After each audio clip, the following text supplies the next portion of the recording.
KKRനെ തകർത്ത് സീസണിൽ ആദ്യ ജയം നേടി മുംബൈ ഇന്ത്യൻസ്.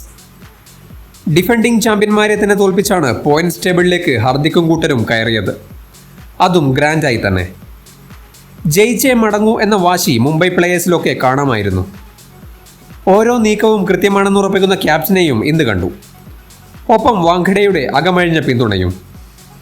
ഒത്തൊരുമിച്ച് ആരാധകർ ടീമിനൊപ്പം ചേർന്നു നിന്നപ്പോൾ KKRന് പിടിച്ചു നിൽക്കാനായില്ല. 116 റൺസിനാണ് കൊൽക്കത്ത ഓൾ ഔട്ടായത്.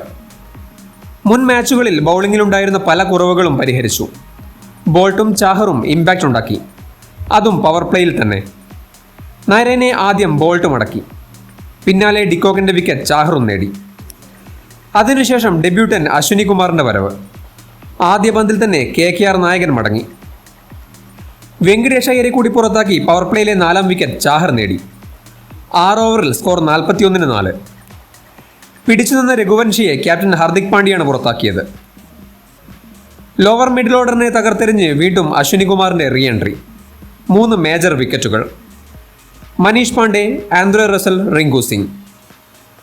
കൊളാപ്സിൽ കാണാറുള്ള പാർട്ണർഷിപ്പ് ഉണ്ടാക്കാൻ ഇത്തവണ മുംബൈ ഇന്ത്യൻസ് അനുവദിച്ചില്ല. വാലറ്റത്തെ 2 വിക്കറ്റുകൾ സാന്നറും വിഘ്നേഷും പങ്കിട്ടു. 116 ഓൾ ഔട്ട്, അതും 16.2 ഓവറിൽ. നെറ്റ് റൺ റേറ്റിൽ അമിതമായി ശ്രദ്ധിക്കാൻ ചേസിൽ മുംബൈ ശ്രമിച്ചില്ല. റിയാൻ റിക്കൾട്ടൻ്റെ ഒരു സോളിഡ് നോക്കാണ് അവരെ മുന്നോട്ട് നയിച്ചത്. 12 പന്തിൽ 13 റൺസാണ് രോഹിത്തിന് നേടാനായത്. റസലിൻ്റെ പന്തിൽ താരം പുറത്തായി. വിൽ ജാക്സന് മുംബൈ പ്രമോഷനും നൽകി. 33 പന്തിൽ റിക്കൾട്ടൻ്റെ മിന്നുന്ന ഹാഫ് സെഞ്ചുറിയും വന്നതോടെ KKR out of the game. Small ടാർഗറ്റിൽ ചക്രവർത്തിയും നരൈനുമൊക്കെ എഫക്റ്റീവ് ആയിരുന്നില്ല. ഫിനിഷിംഗ് ടച്ചിന് സ്കൈയും ചേർന്നു. മുംബൈ ഇന്ത്യൻസ് തുടങ്ങിക്കഴിഞ്ഞു. എതിരാളികൾ ഇനി ഭയന്നു തുടങ്ങും.